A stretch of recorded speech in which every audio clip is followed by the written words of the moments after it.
Yau zan kura daɗi. Kai mai biri da wando. Baby. Kama ki sauri ki an tuyo mana yau fa gidan ba kowa. Na fa gaya miki na ya tablet. Ki sauri ki an tuyo mana. Wai dan Allah kina waje? Omo this thing woko. Ki higo kawai, ki higo da red. Ma kwana, ki higo. Hai. Yau ba sauki. Bepi.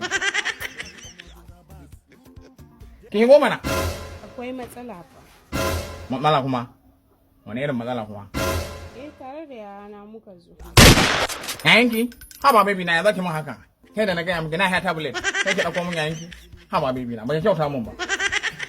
Isa aka ce ka dinga harka da wayoyi. Haba. Waye wannan yayin naki?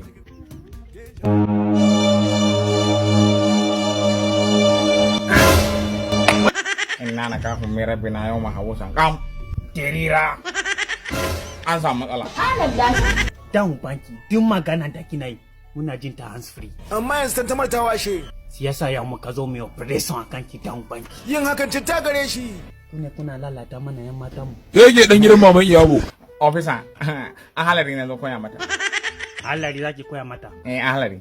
Mu bara mu koya muke isma dan banki. Wannan rayuwa.